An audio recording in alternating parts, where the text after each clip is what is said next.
Hey, gotta say good afternoon to the facts man, good afternoon to you. I'll certainly look that up in a minute, alright? But before that, we're going live to our special guest who we have in the studio. Gotta say a massive good afternoon to Stevespy. That's correct. But I think we should let everyone know this is Dr. Stevespy. You know, you've got your titles, you know. So tell us, Steve, you are Stevespy, that is his real name. You can check him out on Facebook. And there is also a Beat the Bailiffs page, isn't there? Yeah, I run Beat the Banks Manchester. Okay. We've got about 2,000 people on that group, and the Beat the Bailiffs and the Banks group has about 27,000 members. Yeah, I think I tried to get on one of them and it just wouldn't take any more people on it. If that shows you the state that this country's in and what's happening. So just tell us a little bit about. I had an extensive talk with you a couple of months ago actually, and I just thought, wow, we need to get Steve on the show, and he's very gladly he said yes, he would be here. So listeners, I hope you're really going to get the most out of this and listen to him. So tell us a little bit how you got into this, Beat the Bailiffs and the Bank. Well, I started getting picked on a few years ago, 2010, by Sony Corporation.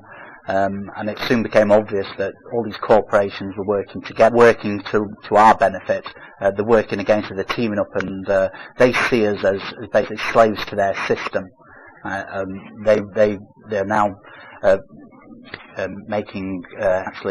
eradicating any sort of civil rights that we thought we had. Until they've established a total system of slavery to get us working for their corporations, their corrupt corporations. When you say Sony, are we talking the Sony? Yes, I was sued by Europe and the UK branch of Sony, two different corporations, both sued me for breach of patent. And what happened with that? I fought them for a year in the High Court. They claimed that I'd breached their intellectual property rights. I denied it. I stood up to them for 12 months. Then they gave up and went away. Really? So it just shows that you know, anybody can, if you know that you're right, you've got your evidence, you stand up against people, that they will back down. Now the average person at home, the door knocks, it's the bailiff. What are they like? What do they have to Well, obviously we see what happens on television when you've got these high court bailiffs with, like, you know, all these powers to, you know, smash your front door in and come and take your property away. It's all to perpetuate the illusion that these people have got any power whatsoever. Your normal people that come up to your front door for debt collection are just debt collectors. They use the name bailiff, you know, it's a very loose. You've got companies like Marston's, High Court Bailiffs. They're quite horrible masters, aren't they? They were dealing with a young person that I was supporting the other day, and what they actually did, while the young people were in the house, they changed the locks. They broke into the house basically, and changed. So they didn't do any damage, but they broke the lock and they didn't put a new lock on, but they broke the lock and got in the house. Now, can they do that? No, they're not allowed to do that. But they were accompanied by the police. No, this is where the police abuse their powers. You know, nobody's got the right to enter your property. Right. You know, an Englishman's home is his castle. You know, so it's understanding those rights.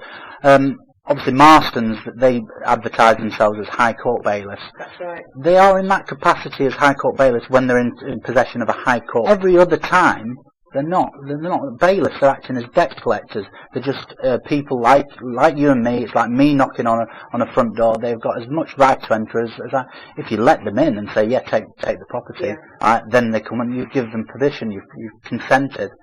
But they've got no power to start changing locks and smashing the way through. This is what they actually did, and I had a call from this young person saying they're actually trying to get into my house. And I think I rang you that day, and when we got down there, one of them was holding on to the TV, even after being told that, you know, you've got no legal right to be in here, you weren't invited into this property, and again the police were watching this and supporting this.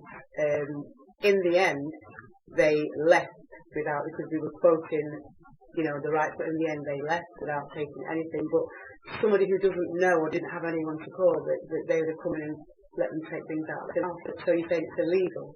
Yes, it's certainly unlawful. There's two different Yeah. there's two different terms: illegal, unlawful. I'd say that particular action is both unlawful and illegal. Their rules and like the common law of the land. You can't just come in and take somebody's possessions, and they have no powers under the warrants. Obviously, there's lots of different circumstances. Mm-hmm. If it's a high court writ, which are normally only applied to big business, Okay. right? Then you've got to tread a bit more carefully. But for normal run-of-the-mill debts, right? They've got no rights to do this.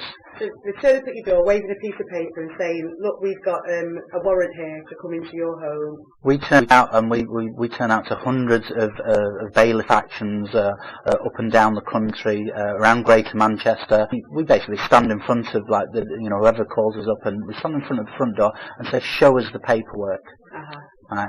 And that's where it gets interesting, as in they don't have the correct paperwork. Uh-huh. They don't have the paperwork that allows them to do what they claim. They don't have even the proper warrants that they claim to have. Like Marston's, we had a big action up in Bailiffs turned up, and we asked, the police actually turned up, we asked the police to ask Marston's to show us the warrant, and all they could produce was Marston letter-headed paper. Yeah. That's not a warrant. What's happening now is Marston's, a private corporation functioning for profit, are turning up. They're calling the police, which is a private corporation functioning for profit, and they're getting. What is a private corporation? The police. The police. Okay. If you look on Company's House, Dun & Bradstreet is a good one to go on. You can just type in the name of an organisation and find out if it's registered as a company. Greater Manchester Police are registered as a company trading for profit. Oh wow. Right. Interesting. So when they come and impose fines on you, and it's a profit. About making money. It's a profit. I spent 5 months in Moss, where we saw GMP, a private corporation functioning for profit, assisting iGas Corporation, right, in moving peaceful protesters out to facilitate their lorries going on and causing what is now accepted as criminal damage on Barton Moss. They have poisoned Salford with the process of hydraulic fracturing. Wow. Right, so when we're talking about organisations, you've got to understand they are functioning for profit. They're corporations. If you look into organisations like Greater Manchester Police, they have corporate departments. Right, they know they're a corporation functioning for profit, and they will assist other corporations. So when Marston's, profit, obviously Marston's have taken a lot of work on for the courts. The courts are another corporation functioning for profit. Again, you can look those up and find like the register with Company House, and they're there to take money off us, right, to line their own pockets, and for the corporations to get richer. But obviously that's at our cost while they're doing all this. What we're seeing now is all these corporations coming together, and where the bailiffs might, debt collectors might have just turned up on their own. Now they're getting the police out.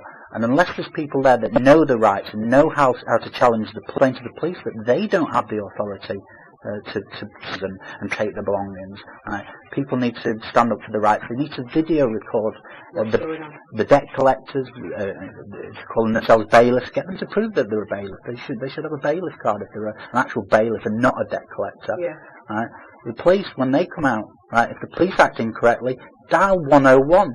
Right, those phone calls are recorded. Report the officers for stepping out of line and assisting in a private corporation. Get it recorded, get it videoed, get the evidence, right, and then you're in a case of when they do tread it all over you, an answer to it. You've got recourse, and you can sue them, litigate through the civil courts, and get them to compensate you for the damage. That they've done. Yeah. So 101, that's the new one. So it's not 999. Dial 101. Yes, obviously 999 is an emergency number. Emergencies, yeah. I had a very interesting chat with a community support officer, and we were trying to establish that that they were refusing to take a report of a crime. Well, she turned around to me and said, "Well, why are you bothering me with this? Right? All I do is dial 101." Right, so that's all your community support officers do. They dial 101, the non-emergency line. Oh, right, okay. And then calls are recorded. Right, so when you're getting any kind of figure who claims authority over you, whether it be a PCSO who's just a civilian and like with no. Obviously, they started putting those into police cars. I was in it was side of Manchester. And someone had parked on just near some double yellows, and very quickly a police car turned up. But it wasn't police getting out of the police car; it was community support officers. But they got yellow jackets, they got into the boot and put white caps on, and they, to my mind, that's impersonating a police officer. They don't have the authority of that, but they're trying to get us used to the fact that just because they're in the uniform, we should obey their authority. No, the first thing that you must do is question their authority. And that's what we do as a group. If somebody says we've got a bailiff at the door, that's what we turn up and we question, with paperwork. For a warrant to be valid, it must have a court seal on it. It must be signed. The person who signed the warrant. Just stop there. Yeah. Now, I hope you listen to this. It must have a court seal on it. Just explain what a court seal is so that they're aware. A lot of documents that we're seeing now, it's got to a stage where they're not actually producing any. So the first thing to do is ask to see the documents. Right, okay. If you don't ask to see them, they're not required to provide them. So you need to ask to see them. And then you're looking for a court seal. Obviously, we had an eviction proceeding over at Platchapel again, and that's a court order turned up with a family court seal on it. Well, it's clearly the wrong jurisdiction when you're trying to take the property and putting a family court seal on. So that paperwork was incorrect. And even the bailiffs in that particular case admitted that's totally incorrect, and they weren't prepared to act on that paperwork. Right, okay. But if nobody had challenged it, if nobody realised, they could have got away with it. They could have got away and, they could have tried imposing their rights on fraudulent. A lot of people, if they're in their house, the door knocks and they go downstairs, they get frightened when they see we're the bailiffs, you just hear a gossip and they flash a bit of paper at you and you think, oh yeah, this is, so you don't know what you're looking for. So the court seal, everybody, it's like it's embodied into the paper, isn't it? It's a stamp. It's got the crown on it, and it clearly identifies the court. It's normally like a little red seal, but it's clearly stamped on by the court. Right. So a photocopy of it won't do, and you see that a wet ink signature, not like a computer-generated signature on the document. Because what you're supposed to be able to do in this country is hold individuals to account. So if a magistrate issues a warrant, finds it, and he signs that. So if he's done that unlawfully or illegally, you can hold that individual to account. So when you start seeing documents with no court seal on and a squiggle for a signature and no printed name on it, then they're acting, unlawfully outside the bounds. In some instances, in a lot of instances now, we're seeing them roll up without any documentation whatsoever, with digital documents. And they've got a little PDF, and they just, it's like a little phone, they flash it. There, that's the document. Well, no, it's not. You need the paperwork document, but and we had a chat with the head of Marston's, Mr. Roberts, digital warrant. And he said, well, you don't expect a judge to just sit there stamping and... Well, yes, I do. Because that's the law. That's the way it's supposed to. You start just skipping all those steps and handing that power to somebody who's just behind a desk who's, rubber stamping and not even stamping documents, just signing off digital things and saying that the warrants, they're clearly not. We've got a system now where the courts are acting illegally. The police, when they turn up, they phone the courts say yes, it's a warrant, when it's clearly not. So people fighting against the big corporation. How do you, as a little person, sort of say, well, actually, and they're all shouting yes, it is, and you, as a single person on your own, without much knowledge, you're going to listen to what they say, or you're going to believe what they say. Well, people need to start questioning, obviously, and I say question everything when they turn up and say, you owe this. Why do I owe it? Do you have the proof that I actually owe it? If they're in possession of a warrant, I'd like to see a copy of the warrant. Why does it not have a wet signature? And get these questions answered. And when they fail to answer these questions, then they're clearly stepping outside of the jury. Right. If the police arrive with them, what is the role of the police, or what should the role of the police be if they arrive with the bailiff? In most instances, obviously the bailiff will come to the door and you might say no to him, and they'll phone the police up and try and get backup off them. Their role to come up is to prevent a breach of the peace. Right? They're not there, or you would think they would not be there, to facilitate a private corporation in rinsing you for money. Right. But as we've seen many times, if you don't question this and point this out to them, they will try and impose their authority just to speed things up. There's many videos on YouTube about them turning up with television license, and it's a total joke. They're not there to force their way into people's property for what is a private corporation just wanting to get money out of you. So with that case that I mentioned to you, where they were in the house, you've got a young baby. Well, that's a vulnerable household. We do all the template letters on the Beat the Bailiffs and the Banks Manchester, Beat the Bailiffs and the Bank. A vulnerable person template letter is available in our files section. So if you're, say, a parent with a young child, if you're on benefits, if you have any mental health issues, like if you're disabled, and there's a wide, it's a wide category, that can class you as vulnerable. So the first thing to do is notify them. The minute, don't wait for them to turn up at the door. When they contact you, notify them that you're a vulnerable person. They have to cease and desist all bailiff actions, all debt collection actions. It's in their handbook that they've got to do it. At that point, they're doing a problem. But we still see companies like Marston's rolling up and they see somebody in a wheelchair or child clearly vulnerable, but they don't desist. What you've got to do is put it in writing to their head office, get it emailed over to them, so you've got proof that you actually told them that you're vulnerable. Which case we see those cases just frozen. The bailiff's not allowed to act. They've got to cease all enforcement action. The question, okay. Can I ask the gentleman, why do debt collection organisations exist? Good afternoon to you. Why do they exist? That's a good question. Well, obviously, you've got people that are genuinely owed money, who and they go through the court system, and one of the options is to pass it to a private debt collector. So there are in some instances they can if they're doing the job correctly, they can. Just the role is to knock on your door, politely ask for for you to settle that. Say you may have forgotten about it. Right? The person whose debt it is might not have time to come out to you. Right? So there are legitimate reasons for a debt collector to come out. Right? But it's when they start crossing the line and picking on vulnerable people, repeatedly calling to houses, blocking cars in, because that they're not allowed to clamp, drilling locks out of doors.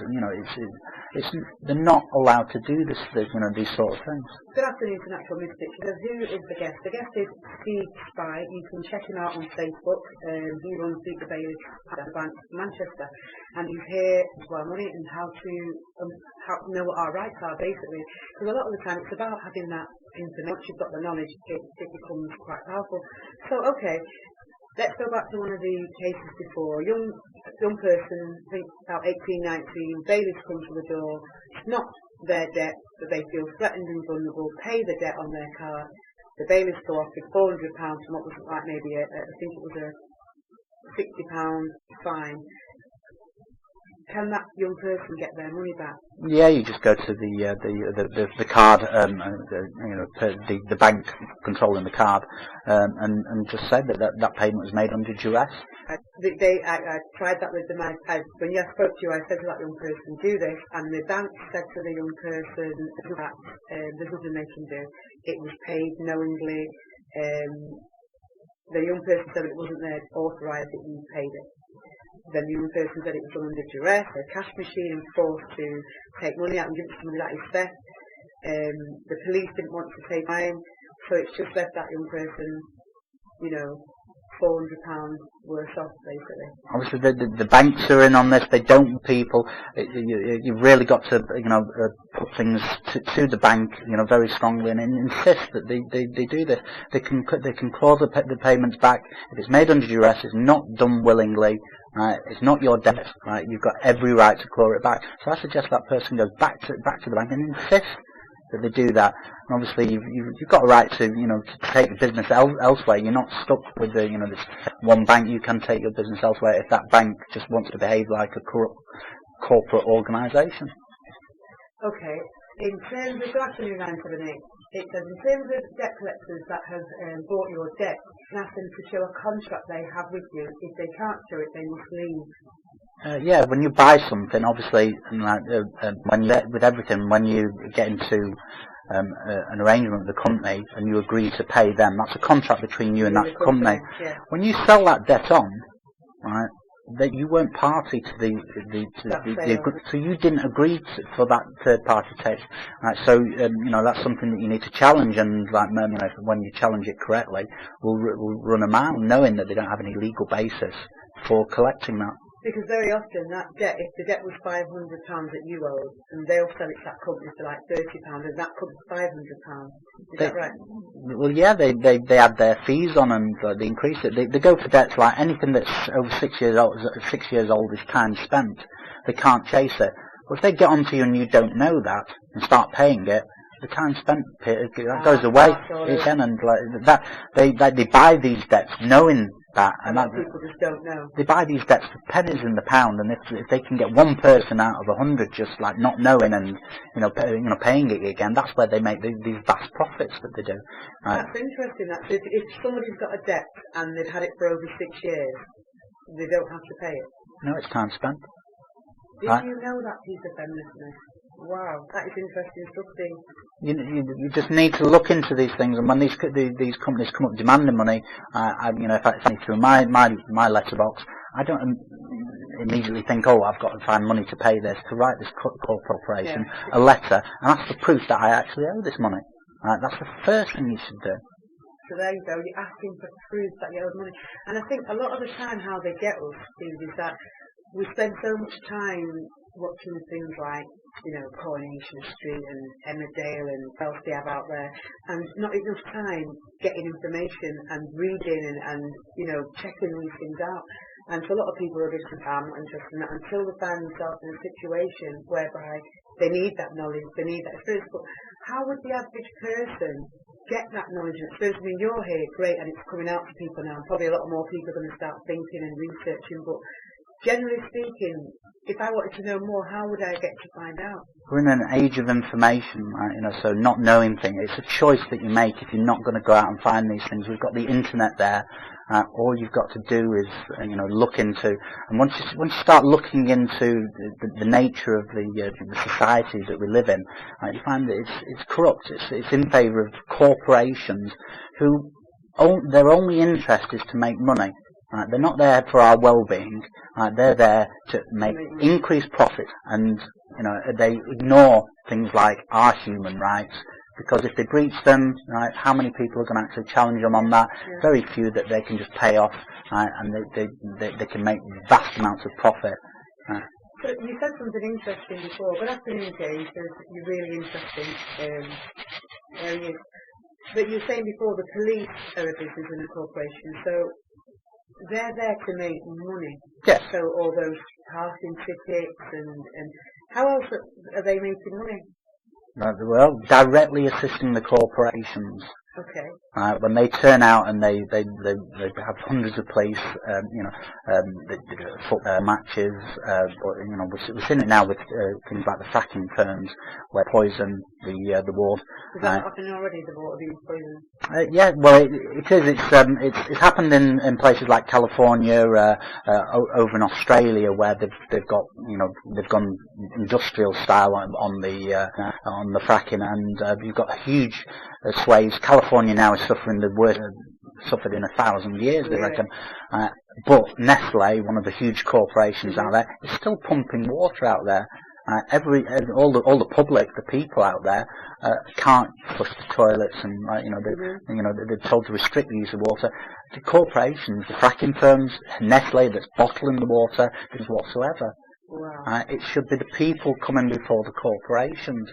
They are attacking our water, our food supply. People need to wake up and say no and question what they're doing. But you know, okay, people rise up and say no more, but they're still going to. How do we get them to stop to listen and to? It's people power. We need people coming together. It's divide and conquer that they get us separated. They feed us propaganda. Right. Absolutely. If Goebbels would have had a television in the 1930s, it would be Nazi propaganda. He would have fed into the homes of people. Mm-hmm. Now we're getting exactly the same. We're in the same position where it's propaganda coming through our televisions and the newspapers. It's only radio stations like that, independent, that are prepared to tell the truth. Mm-hmm. That can get the information out to people. While there's still time to stop the corporations. Excellent stuff. Now, does time spent apply when there's been a C2J? You talk about the 6 years. Yeah. Well, yeah. You see CCJs expire, so so they're not there forever. So. So that's saying 6 years of the CCJ. So yeah, it goes time spent. Yes. Does anyone else out there know that? Because I didn't have a clue.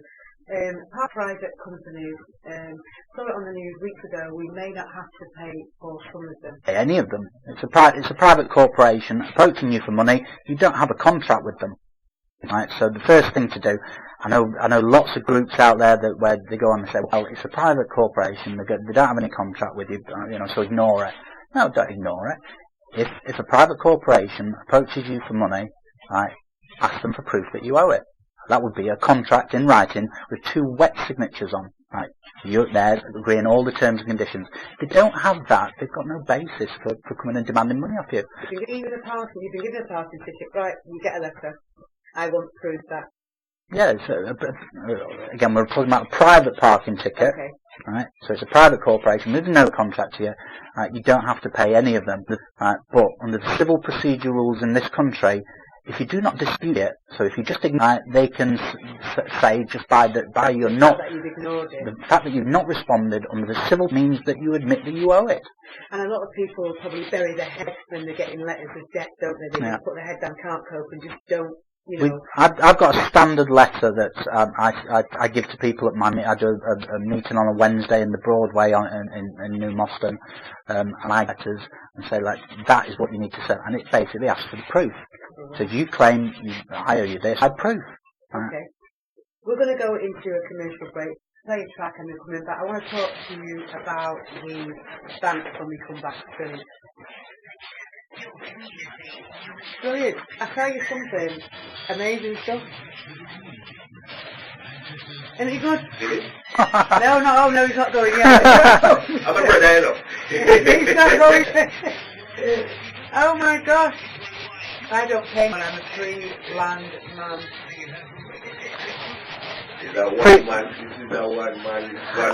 I'm a free man on the land. Do you not get harassed? Because I'm saying, you're giving out all this information. After watching that DVD today of that woman and the things that they're doing to her, I was thinking to myself, what else is I getting around? Do they not? Okay. They arrested me 5 times last year. Can we? You can do, yeah. And what did they arrest you under? I mean... The first one was drink driving on Bart Moss, that went viral on the net when the video was published. I was on it was 9 o'clock in the morning, on a public footpath, no car, and they just made up. I was videoing them assaulting peaceful protests. So they nicked me, took me away, and that was dropped the minute it got to court. But I released the video, that went viral. You managed to did they take your phone off you? They took it away, and I got it back with all the footage still intact there. But there's a download, isn't there, called Bambuser for live streaming. Yeah, so you come on, we had him in and he said, download that and start videos. So even if you take your phone, you can't get rid of it ever, it's there. Yeah. So, right, okay. But yeah, Bambuser, we had a lot of people on Barton Moss using that, where they did collar the phones and that, but they couldn't delete it because it was uploaded. I've gone a different way. I've not used Bambuser, but it's a good one to use on a phone. Right. I like the proper cameras that I get it so on. You can, yeah. So go on, so what else did they arrest you for?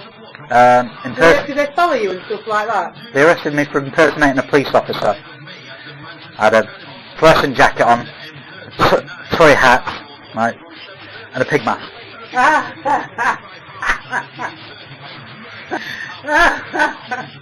So obviously, because I look like a pig. Oh my days. This is like some, enemies of state thing unfolding right in front of your eyes, you know what I mean? It's George Orwell 1984. They're following it like it's a rule book. It's scary. But they are imposing a totalitarian state. But they're creeping it in so people don't really notice. They do it, that's it. So it just, it's like out here, you used to be able to park out there. We came one day and there were double yellow lines. I'm thinking, where's the consultation? Do they just said they're just allowed to come out and do that? Is it? The councils, another private corporation functioning for profit, have not got our welfare in mind. It's just about rinsing us. Doctors, everybody. Keeping us busy while they're making their profits and going on holidays at our expense. And that's all your council tax does. That pays for their little jollies. Do you have to pay council tax? No.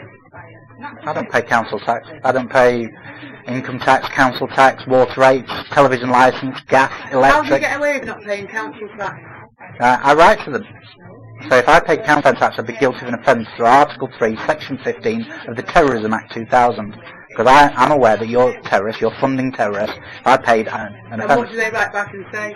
But they don't have any argument to that. They just write back with demands, pay this, pay that. But they forge documents. When they issue a summons, it's a forged summons. When they issue a liability, it's a forged liability order. Because the council tax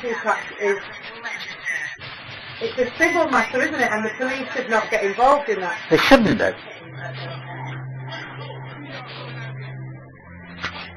They shouldn't do, but invariably they're crossing jurisdiction. It's like we were in court the other day on the gas, right? So the British Gas applying for a warrant to enter and disconnect it. Well, they're saying they're doing it for a debt. But the only way they can force entry to a private dwelling is under the 1954 Gas and Electric Act for a health and safety violation. Right? They're in the wrong jurisdiction.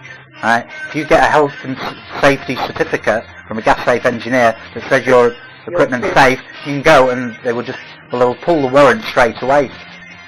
So they can't come in and change it, do they? They can't. I've not paid gas and electric for 3 years. They know who I am, where I am. I write to them and say, I'd love to pay you, but I need a copy of the contract as per the 1974 Consumer Credit Act. 1974. Consumer Credit Act. How did you get into all this? Just because of what happened to you with Sony? It started with Sony. Obviously, I'm part of the Free Man movement. We do the Anonymous, like the Hacktivist group, where we hack information out of corporations, and it exposes the bigger picture. It's a global corporate power grab at the minute, right? And the intention is to enslave us, right? If people think they're free, well, that's a good form of slavery. If people think that they're free, they can do anything, right? But you've got to pay everything, 80% of everything you earn to corporate. Right? It's a vast amount, and they do it in little bits so you don't notice. So how do you get away with tax? Tax? There's no law in this country that says you have to pay income tax.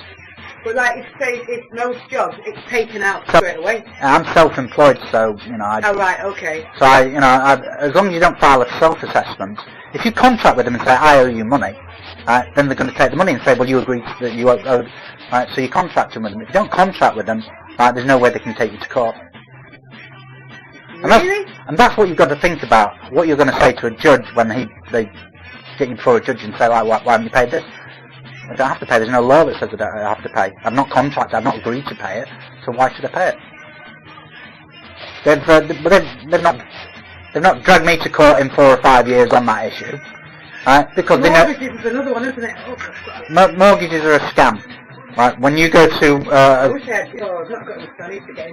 when you go to a bank and you borrow money, like they lend you the money to buy a house, don't they? Yeah. No. The money is created out of thin air.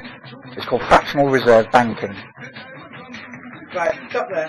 We're going to go into that because that one interests me. I want to do the bank. Mortgages we are working on. We're going to courts, we're going to the High Court, and we're saying, well, yeah, we can see where there was a credit made to this account. Happy. You can talk, we're not live, so if that red thing's on, we're not... Okay, no problem. Right?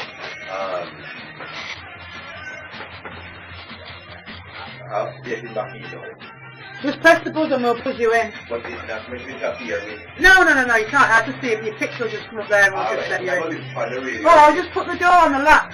Or put the... Yeah, put the thing behind it. Yeah, because I've got them doing that, having that round my neck. Yeah, it's a huge Ponzi scheme that's going to fail because we are challenging it. Oh, that sounds great to me. I've got to say a massive good afternoon if you've just locked in. I found something. It's all about information and knowledge. Knowledge is power, and power can certainly set you free. I'm here with Stevespy, okay, and you can check Steve out on the Facebook if you've got a Facebook page. He's on Beat the Bailiffs and the Bank Manchester, and he's giving us information here how to keep your money, not to be intimidated by these powers that be that come and try and intimidate people, basically, you know, in keeping the poor really. Got to say good afternoon to the 440. Hi, just tuned into your show. I got a parking ticket at Asda car park in December. After having my hair done, the debt has risen to £160. That's a big expensive hairdo.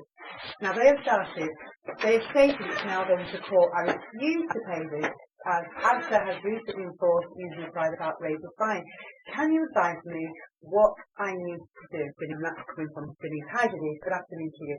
Well, as I say, you need to dispute the debt. Ask them to prove that you actually owe it. Contract there, you don't owe it. So, you know, how are they going to go before any judge and prove that you actually owed it? They're going to be lacking on, you know. Obviously, if it's something that's been ignored, that's something you need to get onto and just write to them and dispute it. Say, no, I want proof that I actually owe it. Okay, here's an interesting one. Good afternoon, 713. It says, I think it's great that you have your guests informing people of their rights. However, small businesses like ours are suffering because customers don't pay what they know they owe. We go through the right procedures and get nowhere.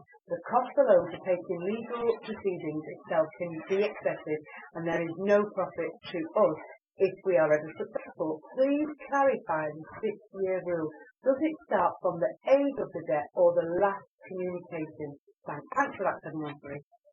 Well, obviously, it would be the last payment, right? You know, so you know, obviously, if you know the payment, the last payment received on the account is over 6 years, then that, you know, so it's not just a letter in, you know, there's got to be a clear payment on the account. Okay. Brilliant. Right, okay. I want to just, we've got not long and it's going to go really quick because it's really interesting. Now, I want to talk a little bit about the fact that we've heard that, first of all, the charges, you know, if you go overdrawn, they charge you. Now, somebody said that you can now get those back. Is that correct? Are those charges legal? Well, no, the charges are totally unlawful because all the banks are allowed to do, you know, to charge and you know recoup their costs in the matter. But clearly, when you know it doesn't cost them. We've got this from the clearing centres when an item's you know rejected, you know, and they charge you know. It doesn't cost that amount. They're only allowed to take their actual cost. Yeah, and you know where they're charging like you know £15, £30 in some cases. When we found out the actual cost turns out to be a pound, right? They're massively overcharging. They're not, you know, by their own rules, their own statute legislation, they're breaching. You know, but it's only when it's exposed and people get on and claim that they start changing the tune and actually start paying some of it back. So if anyone's had bank charges, can they, within their rights, say, look, I think that I've been overcharged? Everybody should get on and say, like, I dispute these. Prove that this is what it actually costs you with this item, and if not, just trying to rinse me for some money, like just to up your corporate profits. Right, excellent stuff. In the PPIs, we all know about the PPIs. That one's been in the news a lot. So you know, obviously, you know, that's a little item where they've clearly, you know, missold products. They've put it onto to loans, you know, without telling people about notification, and widely in the media. Here's one. What if a company, say for example, you took out let's say a car loan, and they gave you on that car, and now that company no longer exists? What about those people? Would they be able to help, or have they lost it? Who's the corporation that's gone that went bust. Yeah. So say, for example, I had sold lots of cars, but I put on excessive amounts of credit, or, you know, I charged people, I made you take out an insurance you didn't really need. I've come back to claim that insurance. You come to claim it back off me, but I no longer exist. I've gone. I don't exist. There's the financial ombudsman, like, to get on and claim that, even though a company's gone. Really? You know, gone bankrupt. Like it's harder, certainly. You know, but there are protections there for going and claiming it. So it's, you know, with the financial ombudsman. Okay. Now here's an interesting one, and I know we're speeding through this, guy, but this man here is a wealth of information, and I just want to get as much as I can out of him, can benefit really. Let's just go to this question here. What about people who get parking fines? Evidence is photographic, such parking eye. How do you dispute that? They want £70 for overstaying 7 minutes, basically £10 a minute. Don't pay parking eye, it's a private. Just write to them, and, you know, I say if you go on the web these that we've got in Manchester, I've got a template letter. It's posted right at the top of the page. Just download that, fill in their company details, send it to them. What it does is ask them for proof that you owe it. It asks them about their complaint procedure, their red fair trading. Stuff that I don't want to know, you know, but I want them to take them time to dig through that, and then it gives them a fee schedule. It lists the time that I charge for dealing with these issues. I charge £50 an hour, £250 per phone call, and £500. They usually run them out when they get the fee schedule. What you're not doing is, you know, it negates any kind of debt that they claim. But the minute you turn the tables, and that's what it's about, just turning the table and say, well, you know, this I want proof, and if you can't prove it, I'm going to be chasing you for money. I get apology letters off debt collectors that don't want to chase. They don't usually continue to harass me because I would apply the charge. And as long as you do the correct methods, provide the fee schedule, and let under the civil procedure rules in this country, if they do schedule, they agree it. Right, so, and continue to write to me and demand I apply the fee schedule and charge them. And it's doing reverse to them, isn't it? It's doing right back, mirroring what they're doing to you, doing it back to them, basically. It's never got that far. I've never had to apply that because all the companies have given up and nobody asked me for money. Okay. Here's it's a very, very interesting one. It's expensive, like, I don't know where they get the idea that they can fortune. It annoys me when I hear about little old ladies, people put the heating on in the winter. People have paid into the system all their lives, and they're weighing up whether to buy some food or to put 50p in a gas meter. And I think it's shocking in the 21st century where people have 50,000 people froze to death over this last cold period. In Britain? In Britain. Wow. It is not their gas to sell. It's totally ludicrous that they're charging an absolute fortune. The true fact of the matter is that gas and electric are free. We shouldn't be paying at all. Right, let's do this. So let's say that again. If you just tuned in, we're talking with the Bailiffs in the bank, and what we're saying is that gas and electric free. Yes. Obviously, if you're a business and you're profiting out of the use of gas and electric, then you've got to pay for it because you're a commercial enterprise. And these bills only apply to commercial enterprises. If you're not a commercial enterprise, if you're just at home, they don't apply. You don't have to pay them. So if I'm at home, I'm thinking, right, I'm going to burn my gas and electric through the winter. I'm not going to be cold anymore. I get £1,000 gas bill at the end of the year and the electric bill. Well, I think you should preempt things like that. Don't wait for it to build up to thousands of pounds. You write to them initially and say, you're providing gas and electric. What I do is switch supplier to a different supplier, so you've got a fresh account, and then the minute they send you a bill, you say, right, I'd love to pay you, but I'd like you to provide me with a copy of the contract that you've got as per the 1974 Consumer Credit Act. You're getting this, so you're writing all this down, and 978 has got about the water, I guess it's, isn't it? Yes, but water's slightly different, as water is a human right. It's not a commodity that they should be buying and selling. It's the one bit. It's the one bill that if you don't pay it, they're not allowed. It's a human right, so they're not allowed to disconnect you. Right, so all we're talking is a civil debt. And again, where's their contract? Right, they're shoving water with all these nasty chemicals through the taps at my house. I can't drink that stuff. Yeah. I've got to distill it before it's in any kind of fit state for human consumption. I did not agree to them providing all those nasty chemicals in the water, and they don't have a contract. They need to wake up for the fact that they're breaking the law by not having these contracts. They can't just supply something without a contract, without my signature and agreement, and they've got to provide terms and conditions to that agreement and the cost breakdown. Can they come in and turn it off? Can they come in and turn your gas and electric off? Right. Well, they do. Right. Obviously, if we're exposing this to the court system and exposing it directly. If you don't pay, it's a civil issue. They say you owe money, you say you don't. That's a civil matter. They can't come and break in matter. But the British Gas and a lot of the other utility companies, what they do is they go to court under the 1954 Gas and Electric Act, and the only way that they can get a warrant of entry is to claim a health and safety issue. But what they're doing is going up and standing in court saying it's a debt in a magistrate's court. It's the wrong jurisdiction. Okay. Civil courts.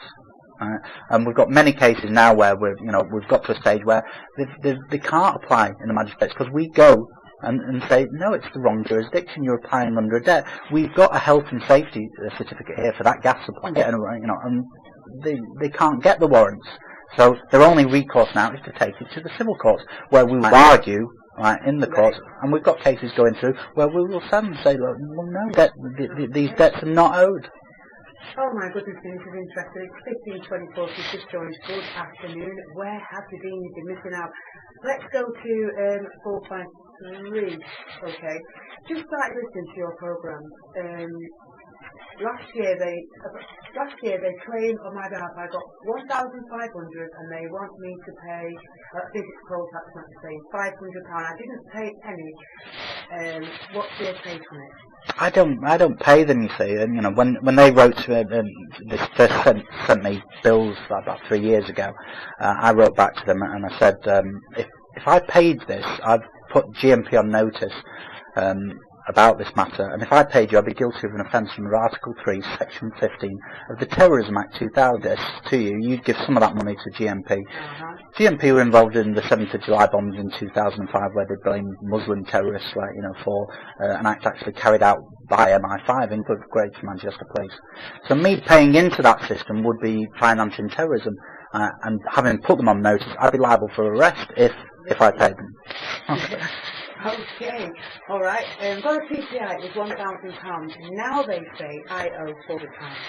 How's that work? You can't. If you've got the payment back, or did you get the payment back, or were you trying to get the £1,000 back? Let us know. 984 says I don't pay water and never will. This is amazing. Okay. They're tightening up on the water thing. Obviously, they tracked its smart meters into properties, and they're creeping out. They're getting us ready for what their next agenda is. They're making water scarce. As I said, there's a drought over in California at the moment. A lot of that is down to the fracking, Nestle bottling water and selling it to us at a profit. But they're getting us ready for the fact that they are damaging the water system.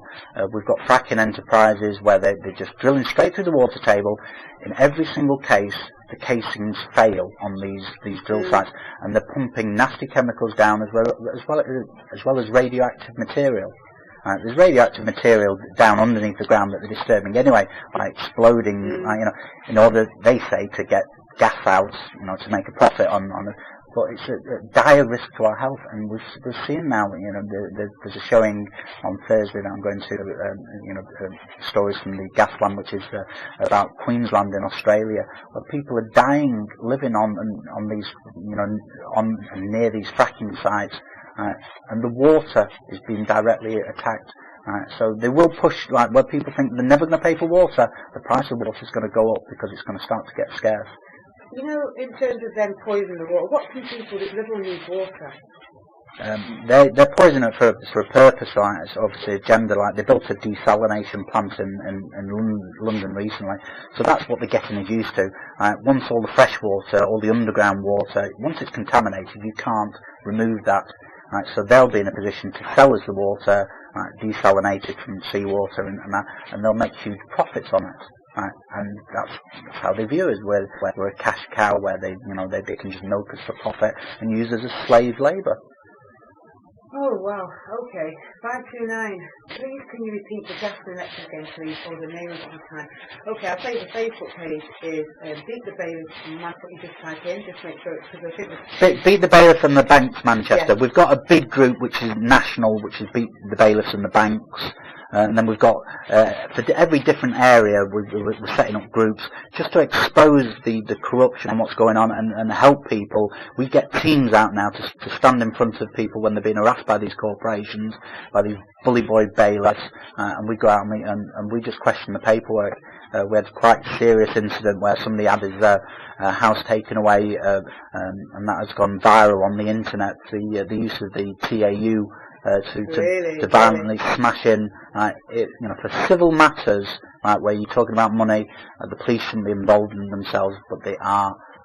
So what right does that person have now? Okay, they've smashed him, took their house. What's going to happen now? Well, obviously he's got a huge civil claim against the police, like and the bailiffs, for a breach of his human rights, and he'll get compensation in the long run, but it doesn't help him in the fact that he's now homeless. Yeah, absolutely. At the hands of Greater Manchester Police, not a bunch of bailiffs, but the police enforcing civil debts.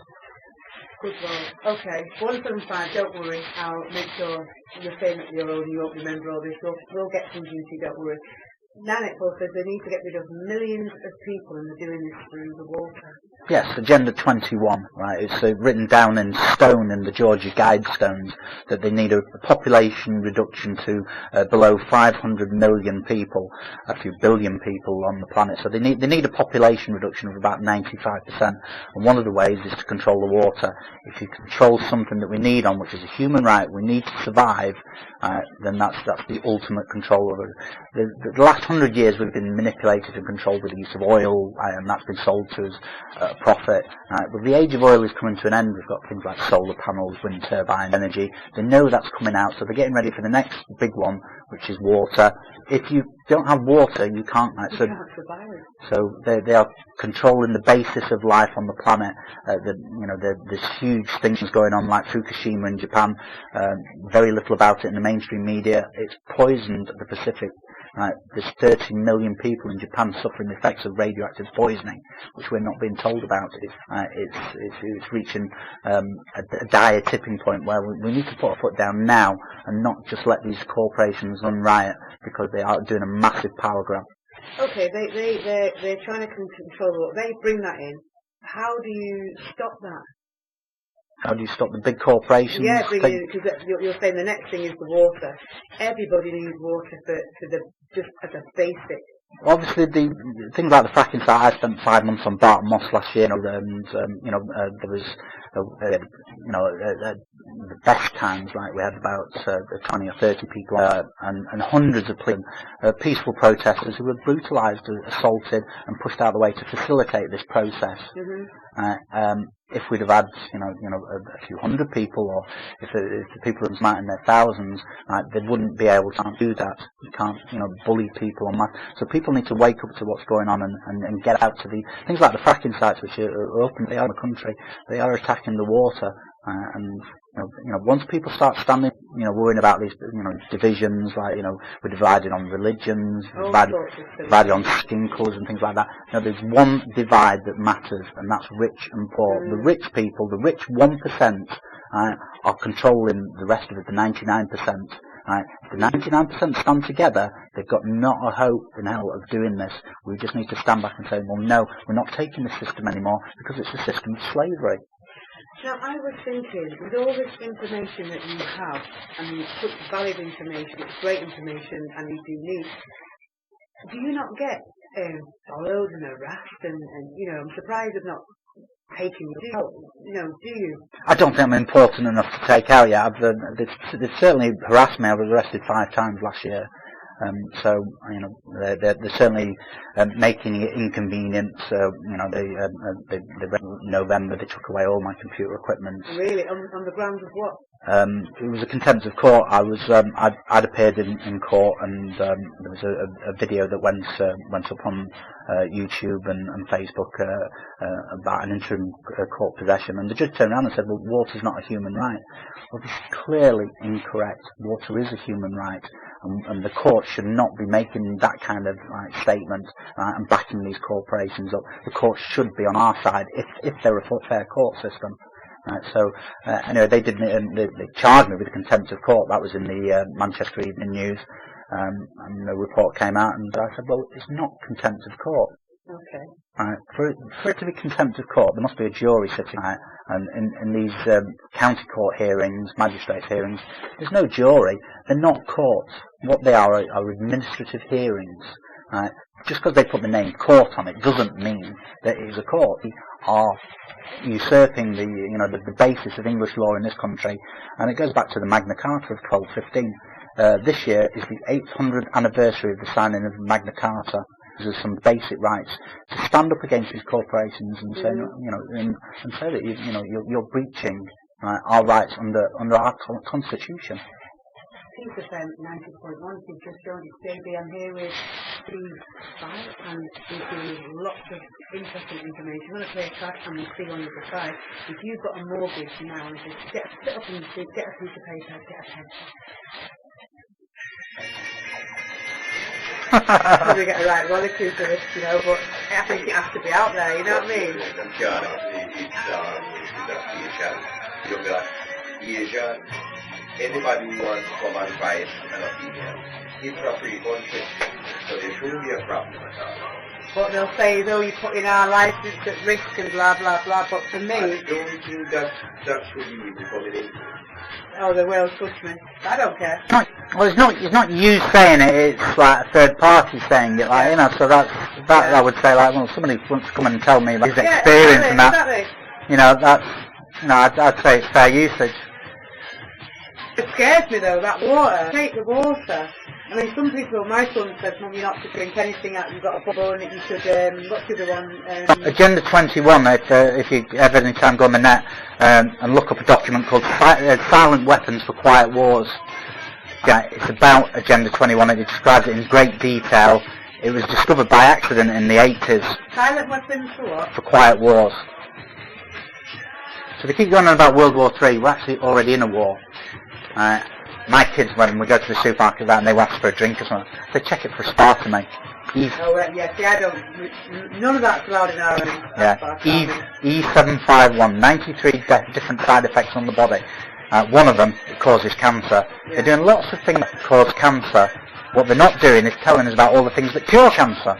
Yeah. All the alternative remedies, I'm up on that one. Aspartame is not allowed in my house or around children or anything. BPA in the plastic in bottles, frightening chemical. They removed it from babies' bottles, but you get it in the water bottles. Water bottles, so they tell you don't leave that in a car and that, because under heat, that leaches into the water you're drinking, get another cancer-causing chemical.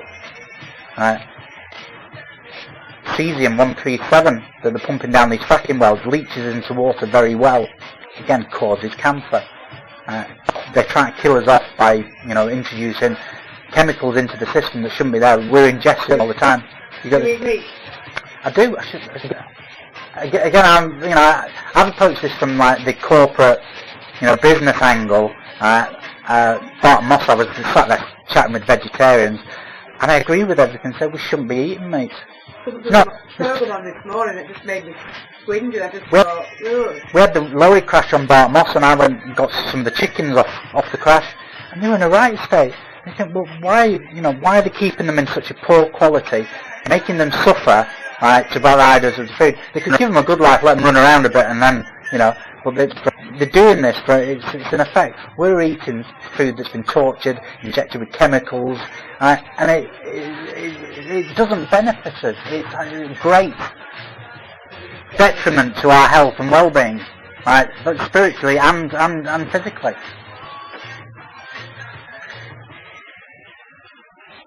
Absolutely. man like Mr. Tony Rebel, and you're going to need God in this time. Serious time, serious things happening. I'm here with Stevespy, and we're just getting information up beyond measure. Okay, Steve, I'm really getting into it now because I'm recognising you've got about 20 minutes left, okay? And I make no apology today for the lack of music, because I think sometimes you have to put down the music. You can dance and sing at all times, but sometimes you have to start getting knowledgeable, pick up books and read, turn off the TV, you know, put down the papers and just start getting knowledge and information, and teach it to the children also. Okay, let's go on to mortgages. This is a massive one. Now, tell me a bit about mortgages. You go into the bank, you say, right, I want to get a house. They give you a mortgage. Is that right? You Yeah. need some money to People assume that they borrow an amount of money off them. What they don't tell you, the private bank in this country and in America and other countries, they have the power to create money. So when you go into a bank and borrow money, they don't have the money to lend you. It's called fractional reserve banking. reserve. Yes. Okay. What they do is, nowadays it's a lot easier for them because they can just type it in on a computer screen. We have it now where we go to court and we say, well, yeah, we can see where you've put the money into. There's the credit to that money. What we'd like to see is the debit. We'd like to see the account that money came out of. And in every case, they can't show it on an account. This is why you have inflation in this country, because the private banks are creating new money. Just by loaning money, introducing mortgage, that introduces money to the system and devalues the rest of the money in circulation. That's why we have inflation. Right. Okay. Wow. So effectively, if you've not really borrowed money to. No, they've created conned, and I would say yes, you have been conned into paying it back. And if you break down the word mort is death, guys. It's a death contract that you've entered. They want you paying that back for the rest of interest, which is vastly more than you didn't borrow in the first place. And that's what people have got to recognise. It's the whole mortgage system is a scam. So how would you then deal with that? If you've got a mortgage. Well, it's a difficult one. Obviously, you think you get some joy out of the courts, but the courts are backing the mortgage companies up on this, where they're saying, well, no, we're not going to show you all that. You've had the benefit of this, and the courts are now, and that's property, and that's what we're talking about, tangible assets. The house that you live in is a tangible asset. They've thrown a few figures around on a computer screen, and when you've not paid all that money to them, they come and seize the tangible assets. That's what they're doing at evictions up and down the country, and they're taking the property there, because they know it's very limited the time left now for their system, because people are switching on to the fact that it's a con. It's a huge Ponzi scheme. When the banks failed and they made all them bad investor austerity, well, we shouldn't have gone into austerity, dragged them into it. It was their decision, not ours, because they work with the banks. Iceland, there is no austerity. They refused to pay it. They started arresting the bankers that had created the crisis. That's what we should be doing in this country, not bailing them out. All this too big to fail. That's a load of nonsense. There's no too big to be to fail. If you or I make a bad decision in business, and we go bankrupt, we go bankrupt.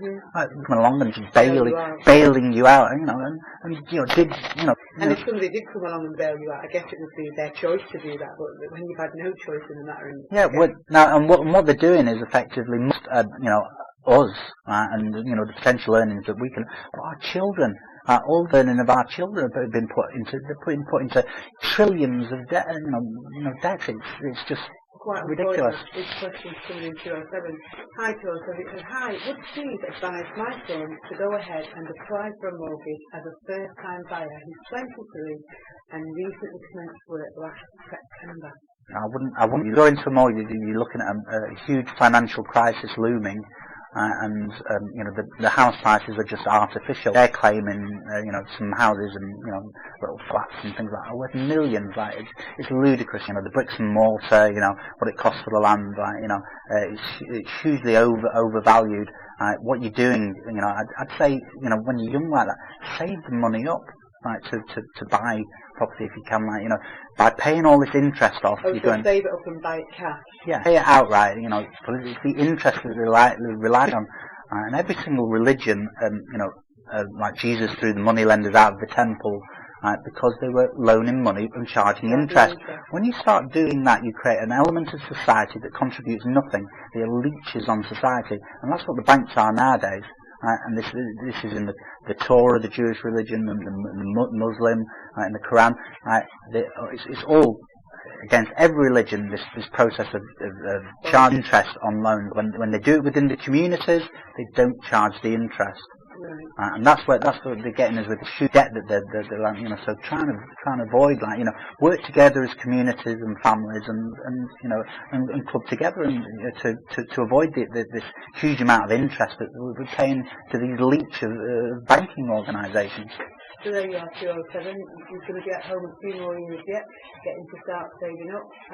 And in fact, I was saying that to my children the other day, you know, that, and certainly when a lot of our families migrated over here, they all lived together and helped each other out in terms of being able to buy their own homes, etc. So it's about going back to the basics, really, that community kind of. That's what we've lost, a sense of community, and start working together. Yeah. And you know, when they break these communities up and they're doing it right, you know, there's huge amounts of children being taken into care, and, like, you know, it's all about breaking up the family unit and splitting people apart so they don't work together. Once that we club together and we work together, we don't need these bankers. We don't need these politicians that are you know, charging huge expenses, like, you know, while we're there, you know, counting the pennies, they're spending, you know, thousands of pounds on holidays and you know, business slap-up meals. It's a ridiculous system that we're paying, you know, huge amounts, like, you know, to people that have no right to be sat, you know, lording it over us, thinking that they're better. Nobody's better than anybody else. You know, everybody needs to just work together. Absolutely. Good afternoon, Beth. She says, hi. If you've got a debt which you don't know where it's from, who's this debt? Does this 6 year still stand? Well, yeah, of course. If, like, you know, if you don't know where it's from, but it's over 6 years, like, you know, obviously certain people will not go away after 6. Like the Inland Revenue will chase you forever. You know, so you know, if it's just a standard debt, yeah, this 6 year rule applies. Like, you know, if you've never acknowledged it, you know, so. You know, you lose nothing by, you know, questioning them and just getting the companies to prove it. Because when they buy these debts, they write to you trying it on. They know it's time spent, but they, you know, so, you know, it's worth questioning them all. Get them to prove in every instance that you actually owe it. Okay, just going back to that young man who they were asking about whether he should get a mortgage or not. Now, he lives independently, apparently, in London and wants to get on the property ladder. Currently renting a room, as you would imagine, it's exorbitant cost in London. It's ridiculous cost in London. I say, you know, it's art. You know, I personally would not choose to go and you know, buy property and enter that mortgage arena. You know, there's banking systems being set up to replace the current corrupt bankers. You've got something called the lawful bank being set up by Roger Hayes, the head of the British Constitutional Group, and this is about creating these organisations that can, you know, do mortgages and things like that, but not charge the ridiculous, have a set fee for, you know, the service you're providing, and not this ridiculous amount of interest that is not, you know, it can't be quantified. Like, you know, you're not getting any benefit. They're just getting masses and masses of profit through something they didn't loan you in the first place. They created the money out of thin air, and it's an IOU. If you look at every note in your wallet, it's I promise to pay the bearer. Well, promise to pay what? Right? They don't have the pound hasn't been backed by anything tangible since the 1930s. We got rid of the gold standard, right? So your bit of paper in your wallet is just an IOU with no backing whatsoever, which they're printing loads of. They're doing quantitative easing, right? Trillions of quantitative easing, right? Which is just introducing fresh bits of paper into the system that devalues the rest of the money in circulation. Right? It's a ludicrous system that and it's going to crash. Right, it's going to, you know, and when it does crash, what they do is switch to, you know, something that's got tangible assets, a gold-based currency, a silver-based currency. Yeah, somebody did say some time ago, invest in because that's going to be the next massive thing that they're going to be kind of going after now. 207 said, who's the young man? I'm not sure. Not sure what you mean on that one, 207. You've just joined the piece, so we've got about 15 minutes to go. You've got 15 minutes to any questions you want to Stevespy. And if you don't get a chance to get your questions, do go and have a look on the Facebook. CC Bailiffs and the Bank in Manchester. Yeah? Getting on the property and applying to like a lawful bank. I'd certainly follow. I don't know at what stage the lawful bank set up, but there's things like We Are Bank, the lawful bank, all organisations to counter the actual corrupt banking system. So it's worth following those and getting. And at some stage they will be up to providing mortgages without this huge amount of that's burdened onto them. How can we be sure that the We Are Bank and the local bank won't turn into the very things that we're running away from? Well, we can't, but it's a step in the right direction. At least people are trying. That these organisations are pointing out the errors of the banking system. So you would hope that they'd introduce a fairer system, whether it will be totally fair or not. Only time will tell, but it's people need to be aware that the current system is not sustainable. They are just printing money until there's no end, and that they've said this quantitative easing, that's all they'll do. We'll end up with a situation like in the 1930s where a wheelbarrow full of notes might buy you a loaf of bread. Wow. It's going to get to that stage with the amount of quantitative easing that they're doing. That's just. It's all about then getting things grown in your own back garden, grow your own fruit. Well, I think, yeah. I mean, a lot of people say like, gold, silver. Well, you can't eat gold and silver. So if you're, sat in huge piles of that, that's no good to you. Tangible assets are things that we need to survive. The water, the food, these are all things. So people need to, look after the water supplies and learn to grow food themselves and stop feeding these vast corporations that are just built for the future. They want us as slaves.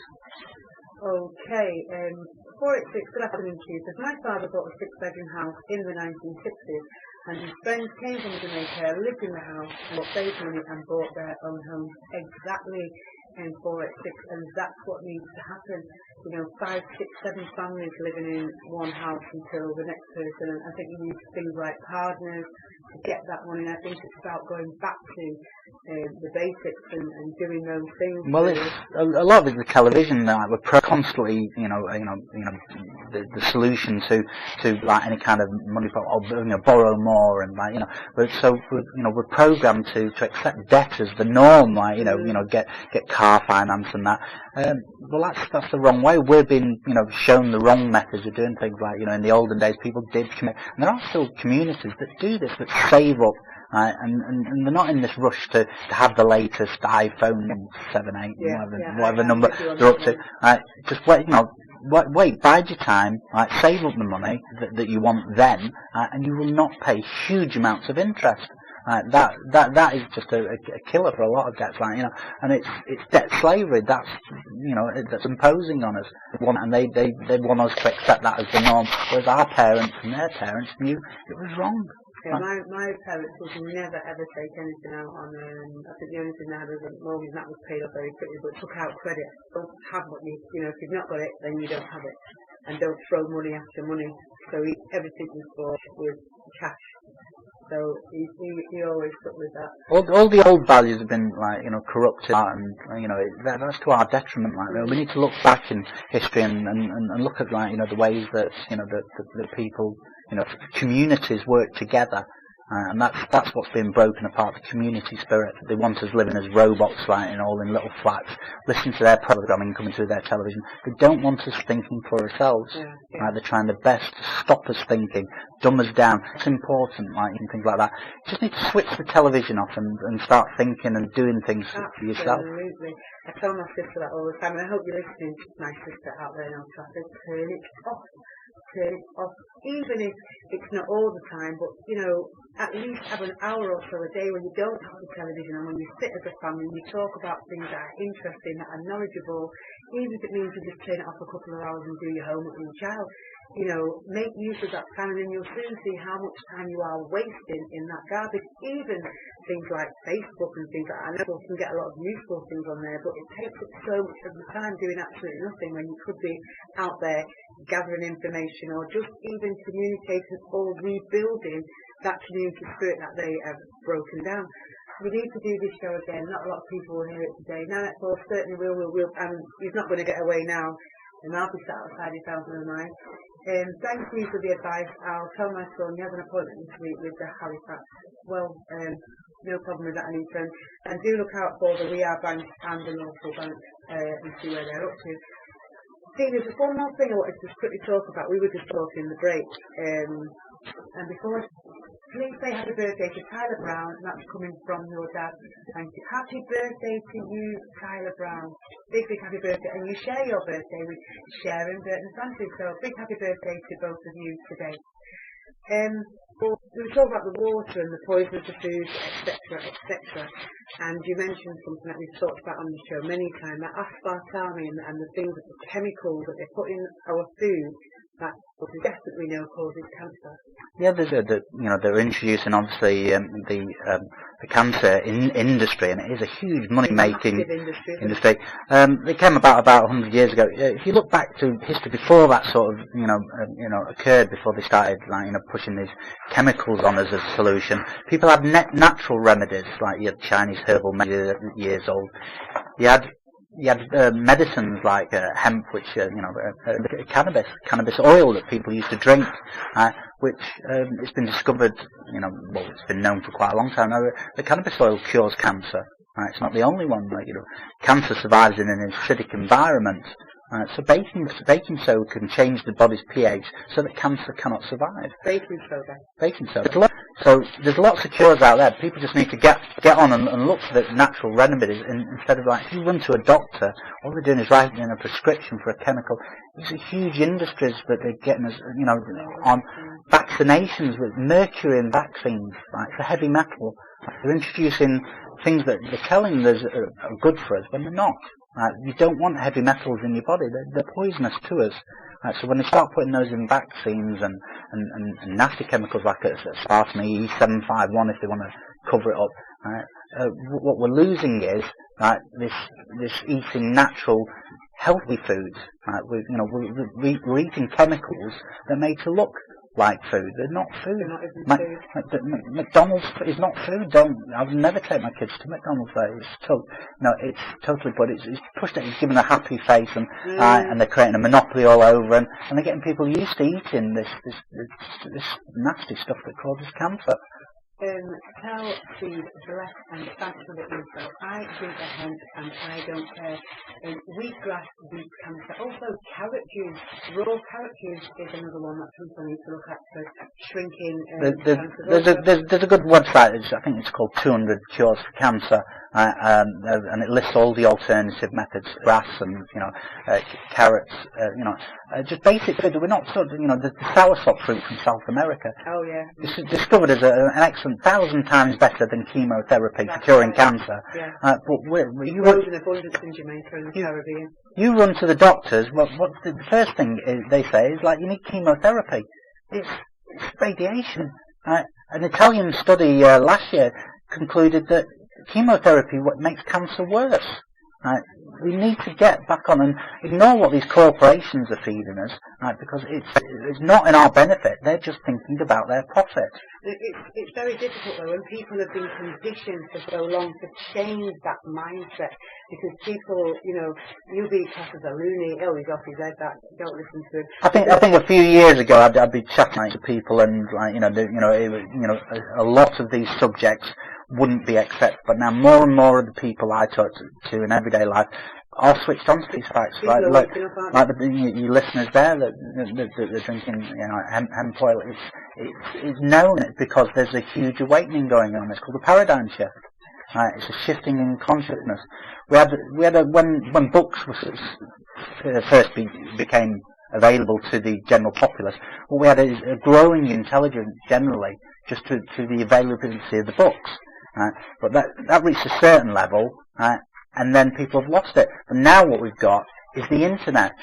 If used correctly, if people research the information on there, it provides a vast amount of information, far superior and faster than you can possibly get out of books. So we're going through a shift in consciousness which can just take us above the control of the corporations and put us back in control. We're the driving force. We're the power of the country. We're the power of the world. It doesn't matter, drawing all these lines, waving flags, and invading other countries for profit. And there's no point to it. They're just dividing and conquer. We're all one mass of humanity. We're all equal. We should all live together in peace.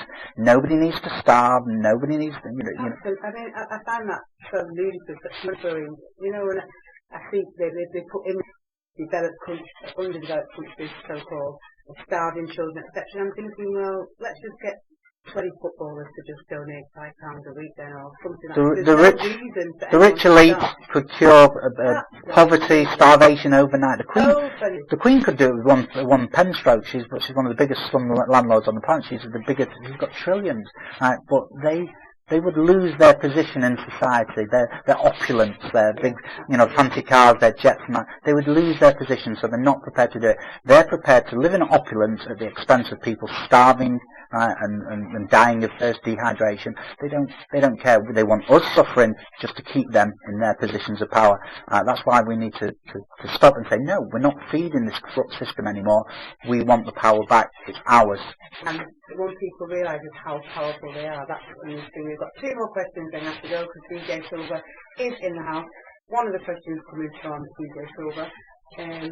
108 says, have you got a website? Well, you can go to the Facebook page, and it's Beat the Bank and the Bailiffs Manchester on the Facebook page. DJ Silver asks, do you think maybe Caribbean, African culture will help, and South America, as they seem to know a lot about these plants and the things that heal, etc.? I think all cultures, people of all cultures need to come back summer with the Palestinian protests in town. There's a massacre, there's a genocide going on in Gaza, and it's again the same system. These rich elite, killing people off and making them suffer. So that they can, have their opulence, they can test their missiles and their new weapons on the innocent people of Gaza. So all these communities come together. The Palestinian community, the Muslim communities, the African communities. As people, we need to come together and fight these corporations that want us fighting. They want to bomb countries into peace. It doesn't work. The only way you can create peace is by demonstrating peace. Love and light. Showing love, I was going to say, absolutely. And the final statement in the poem, I've been awake for a long time, but some people think I'm going off it. Look at the chemtrails. Some can't tell contrails apart. Thank you for that, 984. Steve, I tell you, it's been, this is probably one of the shows I played, the loose music. I love listening to music, but sometimes you just got to put that down. You'll have all music now for the next 3 hours with DJ Silver, and then you'll have natural music playing music, and then you'll have everybody else. But sometimes it's good to just get some information into your bones, because now you've heard all this today, you can start going out, researching for yourself. Don't take Steve's word for it. Go out and do your research and see if anything that he's saying makes sense. Steve, thank you so much, and no doubt I'll have you back.